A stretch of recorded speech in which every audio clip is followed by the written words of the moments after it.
a confused mind does not buy. So by letting people know what's coming, telling them kind of, and removing that uncomfort. Otherwise, they're gonna just be thinking, what's coming? What are they gonna do? Are they gonna sell me something? But if you tell them, I'm gonna sell you something, and this is what's gonna happen at the end, they can relax into it, enjoy the meeting, and actually have a conversation.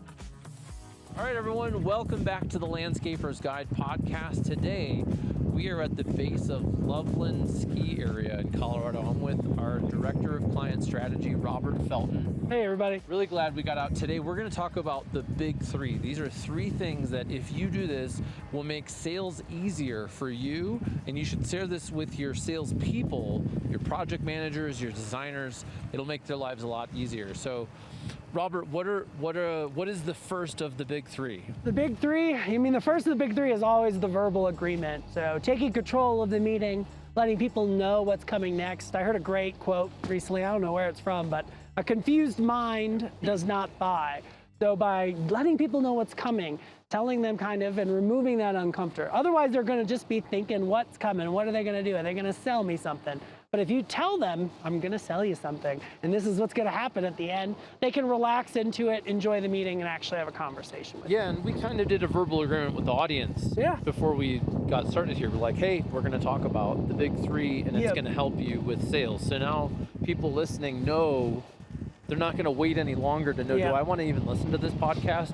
What are some of the basic elements of a verbal agreement? One of the hardest things is finding that balance between small talk and when to put the verbal agreement. So I think it's always, you mean some of those obvious things like, are you ready to get started? Let's get started. I'm gonna tell you what we're gonna do today. So figuring out that transition for you, I think is the hardest thing that I find when telling other landscapers and ramblers about it is, how do you find that move? You have a really good one. I can't remember, do you remember what you said? So I call them transition statements. And I was just thinking that it was a really long time ago, but I saw Jeffrey Gitomer. Okay. And Jeffrey Gitomer wrote The Little Red Book of Selling. Okay. And I read that book, and I went to one of his workshops in Colorado, and I listened to one of his audiobooks, and it would be something like, hey, before we get started, I have us down for an hour today. Is that about what you were planning? Yep. And so he just kind of slips them in and gets into it. Hey, before we get started, or hey, before I forget, I have us down, and then I like to just kind of do it. I kind of like to do it too. You mean, you got to kind of work through it and figure out what works for you, but like I always say, are you ready to get started? Or I'm going to tell you what we're doing today. I kind of like, I'm going to tell you what we're doing today. It really gives me control. Yeah. And then there's some important elements such as establishing the time, you know, telling them what's going to happen at the end. So typically at the end of this meeting, one of two things, one of three things, one of these things will happen. Also gives you permission to tell them no, gets you permission, like, at the end of this call, all I'm going to be offering is the audit. There's a cost with that, $797. I'm not going to try to sell you some large marketing plan today, but I am going to talk about making a decision on the audit. Is that something you can agree to? So, and they always say yes, and then I bring it back up. and then also, by the way, if the audit isn't a good fit for you, would it be okay if I let you know that maybe I have a different resource for you to help you with what you need? Yeah. And so this is really important. So I just had a client call with one of our clients, and they were struggling from nice guy-itis, meaning they are selling, it's a hard one. They get into these meetings and they feel like they have to go all the way through the meeting and all the way through creating a proposal, even when they know it's a no. Yeah. Or they're taking on projects that are too small. And so the verbal agreement can help people, because if they get no on the table early, like, hey, by the way, sometimes I do these property visits and I realize that clients need something that we're not actually able to help them with. Yeah. So would it be okay if I just let you know that and maybe made a referral to somebody who could help you? By the way, I do want to work with you and I want to learn about your project, and sometimes that happens. So is that... I think that's a really good point too, because it's so important. Like, when I bring this up, sometimes people, oh, that's a salesy tactic. And I'm like, it's also really respecting the other person. And that really gives me hope, or more strength and confidence in this tactic, because it's like, hey, I don't want to drive out and do all this stuff and waste your time so you take off of work. So let's make that agreement. Because a lot of times if you don't give them the option to say no, they're just going to go with whatever you say. Okay, I guess we make a proposal next, when they also know they're not going to buy. Well, let me tell you about a remodeler I did not hire recently. Yeah. So we brought out, and man, it was a project finding people to even come and meet with us. Like, it's just many people didn't reply at all. Yeah. So we finally got to that point, and somebody came, and there were two, and it was really unclear why there were two people and what they did. Yeah. And one of them emailed us to get our budget before the meeting, and I gave them a range. Yep. And they didn't copy the other person who was then there. And so then this other person, and we had prepared this video and a document, like all this stuff, like this is what we're looking for, and she hadn't read it, she hadn't watched it, and she was totally unaware of that those things existed. that these things existed. I'm like, hey, look, I actually led the meeting. Like, I have us down for up to an hour, and I truly did. I'm gonna need to leave on the hour. So is that okay? Can we get everything done in an hour? Yeah. And she was joking, like, oh, this guy, we should hire him to do sales for us. And I'm like, okay. I'm serious. And then about halfway, like, we hadn't gotten anything done. And I'm like, look, just as a reminder, I've got to head out in half an hour. Yeah. And then, like 5 minutes ahead of time, she like laughed at me. And at the end of the hour, I was just like, look, I gotta go. Yeah. And we didn't work with them, and they told us that communication was their strong point. I'm like, so what are some reasons that, you know, why should we move forward together? Communication's really good. And I'm like, in this conversation, this lady was half of what the other person was saying the budget would need to be. And I'm like, you guys are 100% apart in what you're telling me this might cost. I don't know. Oh, that's frustrating. So the verbal agreement protected me because on the hour, I'm like, I'm out of here. Yeah, it really helps me when I have those back-to-back meetings, those times where I got to move fast. And I mean, I'll tell one other story is, unfortunately, I had to put my dog down, and we had someone come to the house, and I mean, it was really nice because the lady was so kind, and she gave the best verbal agreement ever. She told me exactly what's going to happen, what could happen, what my dog was going to experience, what we might experience, how she had plenty of time.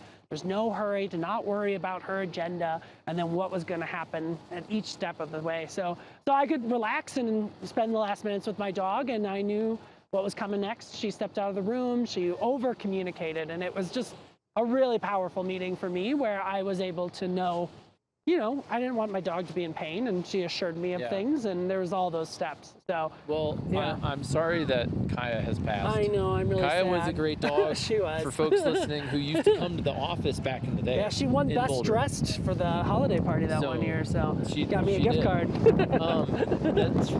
That's right. We did have That's a long time ago. And, you know, I'm going to roll a clip here of our client, Aaron Wolfe from Wickenburg Landscape. Such a good interview. Because after he started leading meetings this way, he more than doubled the amount of sales meetings he can do. So here's a clip of Aaron using the verbal agreement or talking about how it works. If I was an hour late to a meeting, that was normal. I can remember 10, 20 years ago, I'd never show up to anything on time. And then it's just, as we move along in life and we realize how unprofessional it is, we get better. And, you know, over the last year or so, I thought I was doing pretty good because at least I got to the point, if I was going to be late, I would call or text them and say, hey, I'm going to be late. Is that okay? And for a long time, I thought that was still okay to do. But in real life, it's not. We just need to, you know, if we're going to make the commitment, we're expecting them to make it onto the meeting on time or to be there on time. We as the professionals should at least be able to start doing that. So you guys have just really taught us the importance of doing the right things, and then also setting the stage. If we can show up on time, it builds confidence with the customer. So then when we tell them we're going to have a bid to them in 3 days, wow, maybe I believe that. And it kind of goes from there. Let's move on to the second big. Are we ready? Yes. What is the second of the second one big is three? very related to the verbal agreement. It's about selling the next step, very related to buyers. Our buyers are buyers. So, you know, charging for the appointment, things like this. This is really built into this milestone, because when I talk to clients, they're like, well, if we could get them to this design phase, our close rate goes up to 90%. You know what I mean? And we get to this step, they go up to 60%. So instead of trying to go out and sell the whole thing, I mean, it's all about, are they qualified? Does it make sense to move on to the next step? And making micro decisions at each one of those. So does your team know what comes next? Is it clear? Does the client understand? And if you can keep them moving along, the likelihood of them closing goes up more and more, and they're probably a qualified lead. Yeah, I'm a big fan of selling the next step and getting it in the calendar while you're at the meeting with the client. So if you have a phone appointment, or a phone call rather, somebody calls in and you learn, you're in our service area and roughly budget ranges are aligned. The next step is to come and meet at your property. How about next Tuesday? Like, get it in the calendar whenever possible. I see a lot of sales die here because the person answering the phone doesn't have the calendar of the person that's going to be doing it. So best is getting the appointment in the calendar, ideally having the openings. When I'm doing any kind of account management, I write down ahead of the meeting 3 openings in my calendar. So smart. So that way at the end of the meeting, I'm not doing, let me look at my calendar. Oh, it's so busy. And instead it's like, hey, I've got a few openings. How do these times work? Yeah. So then when you go and do the on-site consultation, also schedule whatever's next. And I think for landscapers, you got to pick a dollar amount where it makes sense to either go back and present the proposal in person, or schedule a Zoom meeting, or even a phone call, just to be like, it's in your inbox. Like, I don't know, Because that then also helps you in sales, because you get busy, you've got other tasks to do, and now, I've got to do this thing. But when you have an actual deadline with the client, you get it done. And keeping that next step in the calendar, this tip alone will help you close more than anyone else, because most landscape companies or remodelers, in my experience, they come and they meet and then they tell you they're going to send a proposal and then they never do. And it's like, you're the one that's like, hey, I met with you, I listened to you, here's a plan, and now I have a meeting to like, you feel like this is a little too much, let's make this a fire pit instead of a fireplace, or whatever we're going to change out.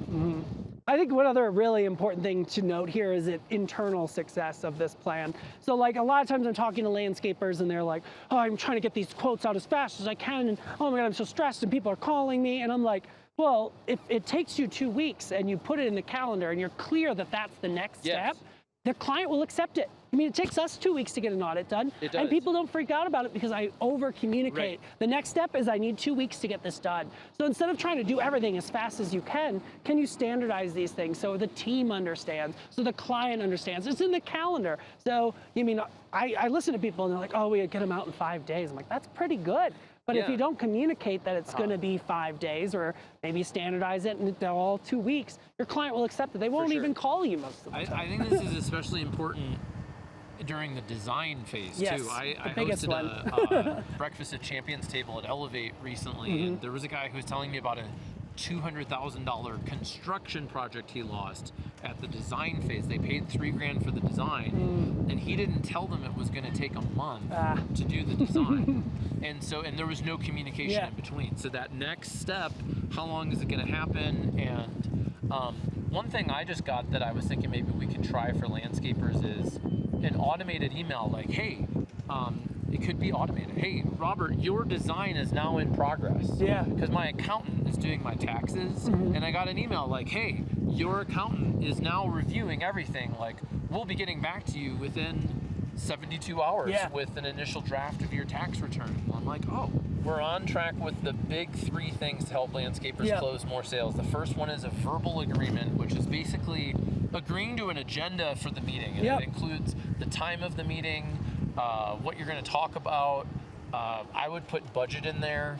I would, if we're gonna talk about a design fee, I'd say, hey, at the end we're going to talk about our design fee, which is typically $3,000. And yes and no. I mean, you can tell me yes, you can tell me no. The second thing is next steps. The magic word typically is so great here. Typically, we're going to have a follow-up meeting, right? And then what is the third thing? The third one is the paper strategy, which is one that I really learned from you. It was one of the harder ones. And the paper strategy is about removing the pressure off of you as the designer, as the salesperson, and instead putting it on the paper. So, I mean, it's the real core understanding of the pricing page and why we recommend it for all our clients is instead of, hey, how much does this cost? You're like, let's look at this together. Now I'm on your team. I'm working with you as your designer to collaborate and understand investments and what I can get for them, versus being the bad guy who's going to tell you it's going to be $120,000. Because now the pressure's on you versus the paper. And that can really be used in a variety of different ways. The process, we need you to follow this process so we don't make mistakes. So you get the great product that we assure. Or the pricing. I mean, going back to Aaron, he said he sells, I can't percentages, but he could do it 75% faster is what he said. I don't know. It was something like that. Yeah, so closing is maintenance, and he's just like, people ask questions, they have the context from the paper to have a conversation with Aaron about pricing. And that's the big here, is that it works in a lot of different directions. Yeah. But so the paper, for people listening or watching, it doesn't necessarily always mean an actual piece of paper, but like good point. It could actually be your an website. iPad. Yeah. And now, hey, let me share with you our pricing guide. Now we're looking like it is removing it off of me and onto something. Yeah. Now, hey, let's look at the price ranges. So typically, our maintenance plans start between $2,000 and $5,000 a year. We offer fertilization. Yep. We offer irrigation. We offer spring and fall cleanups. We offer fall color. I loved Aaron's point of like, one person was like, I love this package, but the other package is a few things I need from there. Would the price be somewhere in between? Aaron said yes, and they met and he closed. Awesome. So it's just a real cool story from him. So. Well, I love it. So the big three: verbal agreements, next steps, Paper. and the paper. Easy way to remember it. And so the paper and what we actually do for landscapers who don't maybe know is we help them build these systems and coach their people on building a pricing. We actually write the pricing guide for you. So we build your website, we write your sales process into that website, and it really becomes sales enablement is the kind of marketing jargon word for it. But we're enabling you to do sales more easily. Helping your customer with pricing guides, or a lot of contractors are busy. Oh, let me pull open my phone photos. And now, like, I've met with people and like, I don't want to see all your personal photos in between you scanning through all your things for some photo. Like, show me a web page. Send a gallery. It to me. A gallery. A portfolio. So that's an example. Featured project. Yeah. Featured project. So all these things make selling easier. It makes it easier to buy from you, and it reduces the stress on the salesperson. It increases your company's capacity. I agree. Because everyone's talking about labor, and we're trying to hire people right now at Ramblin Jackson. It's hard. Yeah. And the more that we can use videos or the website content, the more relief our people get. I agree. It's really relieved a lot of the things that I was uncomfortable about in sales when I started, of like, getting in there, doing those. You still have to do that hard work, but these are tools that just make your life simpler, gets your client moving along faster. And the hardest part is just getting the client to understand what's happening, and it makes them way more comfortable. And it makes your life easier, so you're more comfortable. Well, Robert, we are in the thick of it at Ramblin Jackson. Yeah, we are. We're growing, we're at a growth phase. You've joined the leadership team in December. It's currently March. It is our winter harvest right now at Ramblin Jackson, meaning like we take on a lot of clients. There's a lot of work to do. Like, it's really a stressful time. It's a lot like springtime for landscapers. Yep. When the snow melts wherever they are and their phone is blowing up and they're doing all these estimates, they're renewing. Why are we going skiing in the midst of all of the chaos? I think it's just important to, we're in the weeds right now, so we're doing so much of the day-to-day and, getting through the meetings and smiling, and it's just great to talk on a chairlift, talk big ideas, revisit the things that we need to talk about. So, I really need it today, and I think it's just going to help me align with you, and I think we'll be able to move faster, further because of taking a break. I agree. So we put this in the calendar months ago. I know. And I checked in with you, and Jessica unfortunately wasn't feeling well. She normally comes. We've done this traditionally every year. Yeah. And I'm always going to do it. And I think it's a good tip for the people listening to like go spend some time with your staff, some of your management team in person, doing something fun. Yeah. Even when it's busy, because one, the drive here was 2 hours. I got some really good thinking done. I had a call with Wayne, my coach. I also just got to be quiet and think about stuff. Yeah. And then we actually got a lot of work done today. Yeah. We didn't get a lot of like computer work done. There's a hell of a lot of that waiting for us. Oh yeah. But we got a lot of thinking and talking and figuring decision out, making and like strategy work done. So thanks for skiing. Awesome. Let's go. We got to go eat lunch with your parents. Yeah, my parents which is are really coming cool. out. I that know, they're I love here it. skiing with you. They came last year too. They're always did. so excited. So, well, thank you all. Good to see you as always. Yeah. I hope you enjoyed today's video, and if you did, make sure you like this video and subscribe to our YouTube channel for weekly sales, marketing, and leadership inspiration to grow your landscape company. I'm Jack Jostes, and I'll see you in the next video.